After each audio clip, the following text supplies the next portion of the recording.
I'm fairly certain that most people do not apply their skincare in the proper order. I'm also certain that a lot of people use a lot of unnecessary products and prioritize ingredients that are pretty much overhyped and do not do much. And I get it. I think media has become overpopulated with opinions by people who do not really understand the vertical integration of the manufacturing process of skincare. And in most cases, just speculate based on very shallow knowledge of skincare ingredients without even testing the product they're specifically talking about. No, I will not be explaining the whole vertical integration of the manufacturing process of skincare products today, but I will definitely give you a very significant and big shortcut. I will give you today all important ingredients, how I use them, and the order of application. If you really want to maximize your routine, whether it's anti-aging or fixing a certain issue like hyperpigmentation, dark spots, enlarged pores, or any other issue that you can imagine, a few things are actually important. 1, the order of application of your ingredients and products. 2, the quality of your ingredients. And 3, the specific products that you're using. Because some ingredients and products should not be applied together in the same routine, either because they cancel each other out or create extra sensitivity, which technically either forces you into giving up on the routine very, very quickly, or just quickly assuming that a certain ingredient or product is irritating you. Now, I've been working on this, as I call it, the blueprint of skincare for a very, very, very long time. For those of you who are new here, hello, welcome. I've been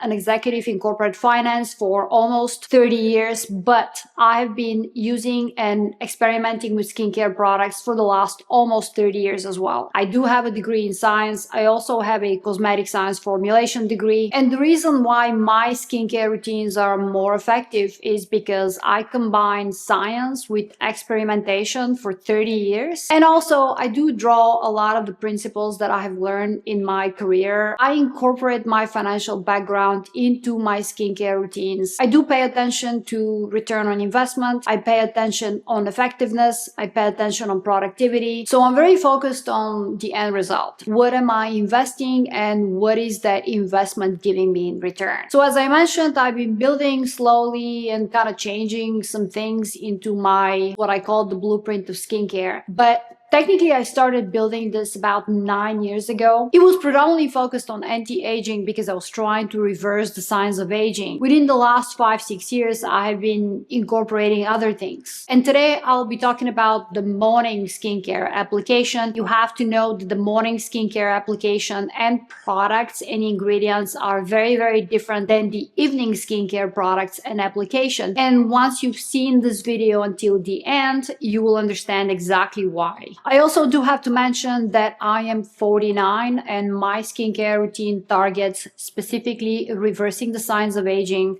anti-aging, and also other specific age-related issues like enlarged pores and hyperpigmentation and dark spots and etc. Step 1 in the morning is always cleanse. Now, I've seen some dermatologists recommend that you just splash some water on your face in the morning and then just apply your skincare routine and go about your day. That is absolutely wrong. A good quality facial cleanser that's suitable for you will eliminate and wash away all the hair products that you are picking up during the night from your pillow. Do you really want to wake up the following morning and just apply your skincare routine and walk all day long with that hair product on your face? Now, in most cases, that skincare routine from the night before has probably completely evaporated, but just in case, you don't want to have any remnants of retinoids on your skin. I will show you what I currently have in my shower. These are currently the face washes that I'm using. There's a few new ones that I've introduced. Remedy just came out with a very good, inexpensive face cleanser. It has salicylic acid, so it's amazing for keeping your skin kind of clear, breakout free, and etc. So I love using that. that. I've also been using the Guerlain one. It's very scented, but it's actually quite nice because it's hydrating and it's non-irritating. To me, it smells absolutely delicious. I love scented products, but if you don't, you probably have to avoid it. If you like K-beauty products, Regelica cleanser is probably one of my favorite cleansers. It has the right pH balance, so it's not going to destroy or change the pH balance of your face, which is actually the intent of a good face cleanser. And I think nowadays we have so many amazing facial cleansers. Now, because I use all these amazing cleansers, I technically don't need a toner. If you feel like you need a toner, if your pH balance is destroyed, that's probably because you're not using the right facial cleanser. Another reason why you need to wash your face is if you're going to go to step 2, and that is using an at-home device. In order to do so, your face has to be completely cleansed, especially from oils if you've used them the night before. I kind of rotate 3 different technologies at the moment. I don't do it as often as I could. The easiest one for me is an LED mask. My favorite one is still the Current Body one, Current Body 2.0. I feel like it's the most effective one, it's the most comfortable one, and it's also the safest one. I know that there's a lot of new technologies that have been introduced. There's some combinations between laser and LED and etc. I find those to be unproven. As I mentioned, everything that I do is based on science, and not just voodoo science. I believe in clinical studies. I have to see the clinical studies, especially when it comes to devices, because at-home devices without clinical data and without a technology that's been around for a very, very long time could be technically a little dangerous. I've said this before on my channel. I don't do office procedures. I've never done them. I don't trust anybody. And plus, I really don't have the time to dedicate in healing. This is why I've done a lot of research around what kind of at-home devices I can use safely. Yes, it's going to take a little bit longer. It's probably not going to produce the same result as an in-office procedure like lasers and microneedling and etc. And no, I do not also do microneedling at home. I would never ever do microneedling at home. I don't think that there is a very hygienic way at home to do that, because you are technically puncturing your skin. There is significant data to indicate that that helps with boosting collagen production, but I just would never do it at home. The Zip, which utilizes microcurrent technology, is the other one. There's also clinical data indicating that it does improve hydration, amongst other things. All 3 technologies, including radio frequency. For a while, I've been testing the newer device, which is a radio frequency device. These 3 devices technically give you a little bit of a different side effect as well. And by a side effect, I mean a secondary positive effect. Step 3 is exfoliate. Now, this is a mandatory step. I do exfoliate every morning with a chemical exfoliant. So a chemical exfoliant is a liquid basically that you press onto the skin that contains a variety of different AHAs, BHAs, or PHAs. For many years, I used to use Biologique Recharge Lotion P50 1970. Biologique Recharge has recently, unfortunately, discontinued that product, so I had to find replacements. Serum is actually the next best option. It's even a little gentler. This one by Motif is actually my second big discovery. This is a little even harsher. I would say it's between Lotion P50 and Serum. Paula's Choice makes a bunch of good ones. 2% salicylic, BHA, there's another one. Now keep in mind that a chemical exfoliant contains acids. Now acids cannot be combined with peptides, so I never use any peptide serums in the mornings, because acids and peptides, when combined, it creates a chemical process called hydrolysis, and it diminishes the power of peptides, so your peptides become ineffective. Also, acids, when combined with a retinoid, then it creates additional irritation and sensitivity, and retinoids are only used at night. Also keep in mind that vitamin C, I know a lot of you love your vitamin C serums. Keep in mind that vitamin C serums contain ascorbic acid. Ascorbic acid is also an acid. So you should not be using vitamin C at night, especially if you're going to be using retinoids and peptides at night. So yes, acids are kind of tricky. They can be combined with very few important ingredients, and this is why I only exfoliate in the morning. Step 4 is actually optional. If you want to use use a face mask, this is the time to use it. Within the last 6-7 months, I have tested a lot of masks. I think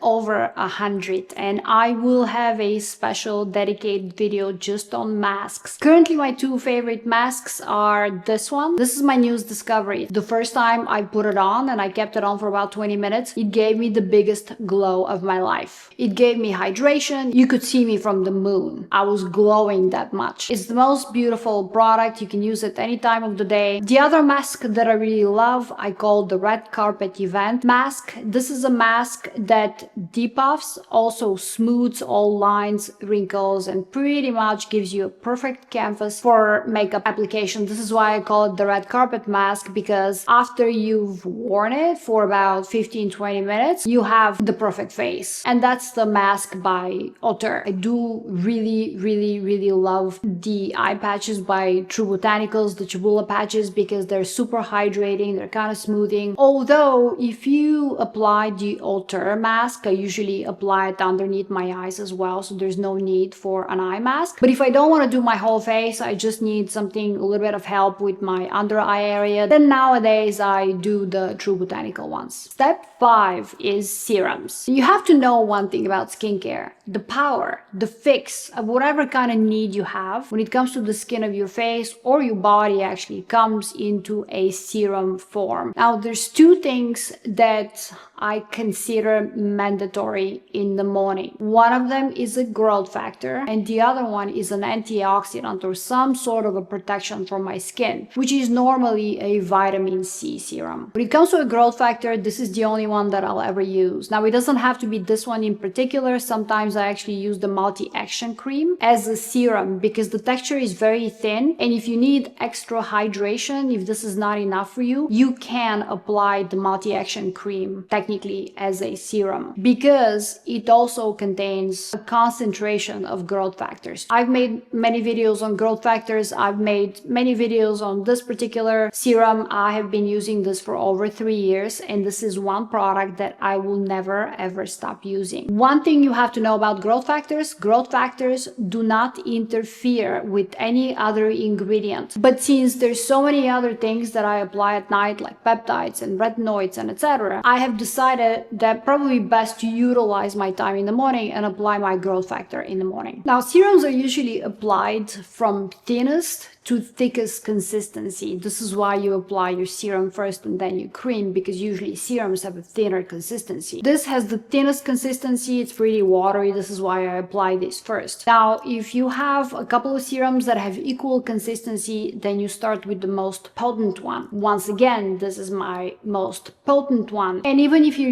using the cream one, by the way, you still start with the multi-action cream because it is your most potent serum. My second serum is, as I mentioned, always an antioxidant or protection of some kind, which in most cases you would apply your vitamin C serum. I prefer Chabula. I've been using this for about 1.5 years now, and I like it much better than any vitamin C serum that I've used before. I think vitamin C is an extremely overhyped ingredient. I hear people prioritizing vitamin C to peptides or growth factors or even retinoids. Now, I've used vitamin C before for many years, and quite honestly, I've been using Chabula now, and this is so much better for me because it doesn't create hyperpigmentation. I've noticed in the past that if I apply vitamin C and then I don't reapply my sunscreen every 2-3 hours, I do get hyperpigmentation and dark spots when exposed to the sun pretty much immediately. Also, Chabula is a much better, more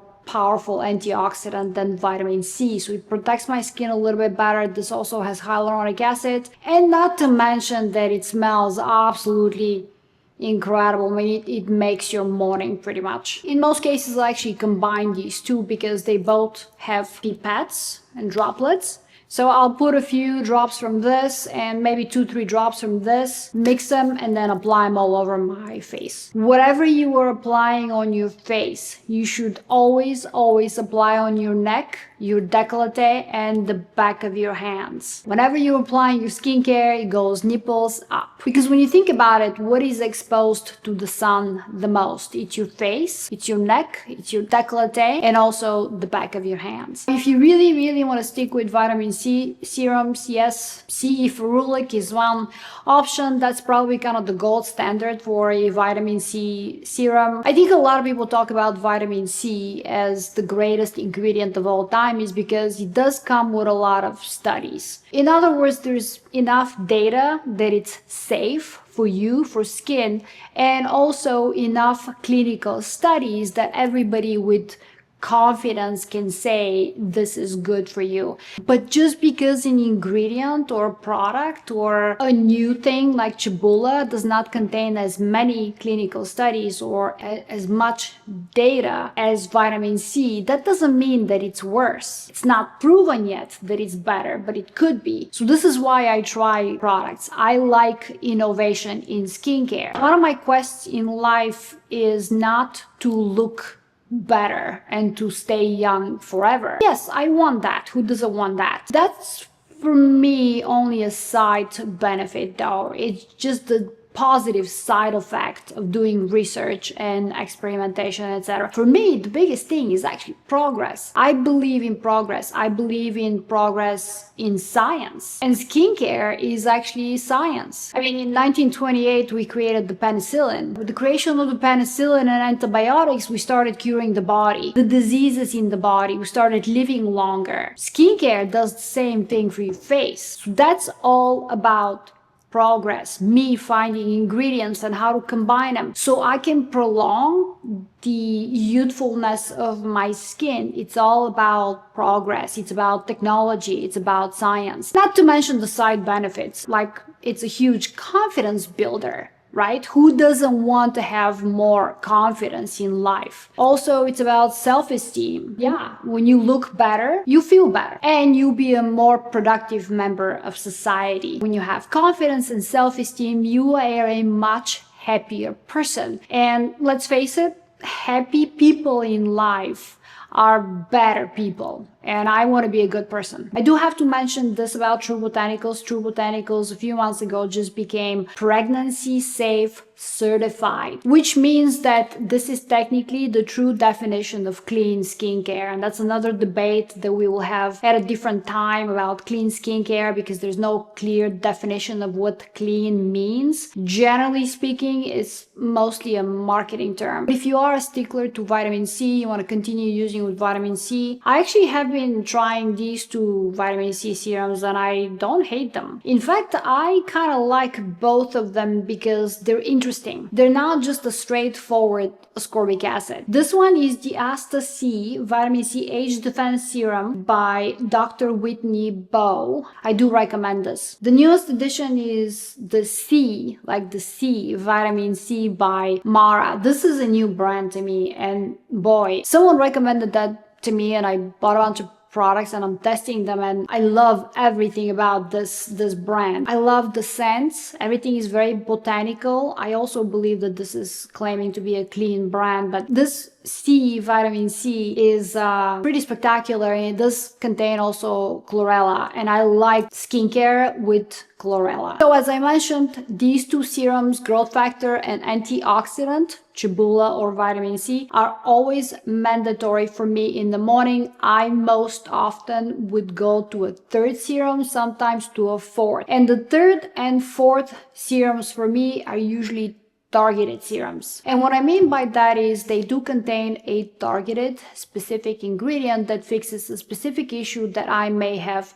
this week or this month. It could be a boost in hydration. It could be a boost of glow, a breakout, enlarged pores, texture, whatever the issue is that I'm kind of dealing with my skin, because yeah, skin changes. Your skin is not the same all the time. It gets influenced by so many different factors, environmental factors, temperature in the air, humidity in the air, hormonal imbalances, the foods that you eat. There's so many different things that come into play. And yeah, we're humans, we change, our skin is going to react to certain changes around you or whatever you put inside of your body. Number one is if I eat sugar. As you know, when you eat sugar, your body goes through a glycation process, which means that your skin has to fight glycation, has to process the sugar, and when your skin does that, that actually affects the way you age.